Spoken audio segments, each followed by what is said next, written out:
బీరకాయ రోటి పచ్చడికి కావలసిన ఇంగ్రీడియంట్స్: సన్నగా కడిగి శుభ్రంగా పొట్టు తీసి పెట్టుకున్న బీరకాయ ముక్కలు, పల్లీలు, ఎండుమిరపకాయలు, పోపు దినుసులు, తగినంత ఉప్పు, కరివేపాకు. మీద ఒక కడాయి పెట్టుకొని మనం ముందుగా పల్లీలను వేసుకుందాం. పల్లీ కొంచెం ఫ్రై అవుతున్నప్పుడు ఎండుమిరపకాయలు కూడా వేసేద్దాం.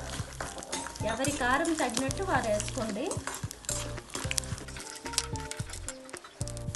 కొంచెం జీలకర్ర, ఇప్పుడు బీరకాయ ముక్కలు వేసేద్దాం. ఇందులోనే తగిన సాల్ట్, కొంచెం వెల్లుల్లి రబ్బలు, చిటికెడు పసుపు బాగా కలుపుకొని కొంచెం మరిగేదాకా మూత పెట్టుకుందాం. ఇప్పుడు మనం ఎలా వేగిందో మూత తీసి చూద్దాం.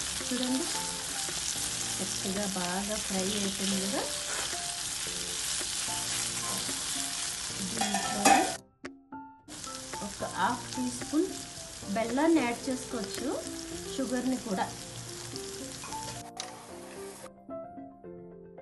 చల్లగా అవ్విన తర్వాత మనం రోట్లో రుబ్బుకుందాం. చూడండి, ఇలా అవ్వింది కదా. మనం రోట్లో వేసుకొని చక్కగా రోట్లో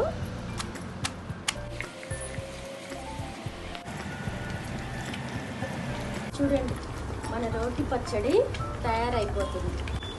ఫైనల్గా మన రోటి పచ్చడి అయిపోయింది. పూర్వకాలంలో అమ్మమ్మలు, నానమ్మలు కష్టపడి ఇలా రోట్లో రుబ్బేవారు కాబట్టి ఆ పచ్చడి అందుకే ఏమో అంత రుచి వచ్చేది. మళ్ళీ చాలా రోజుల తర్వాత మన ఇంట్లో రోటి పచ్చడిని ఇలా తయారు చేసుకుని ఒక ప్లేట్లోకి తీసుకుని, ఇదిగోండి మన రోటి పచ్చడి. ఫైనల్గా మనం పోపులు వేసుకుందాం. ఇందులో చిన్న ఇంగువ, కరివేపాకు,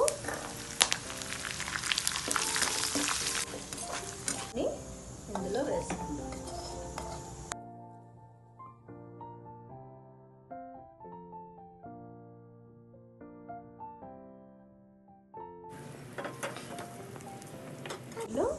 ఇలా పెద్దగా కట్ చేసుకున్న ఉల్లిపాయ ముక్కలు కూడా యాడ్ చేసుకుందాం.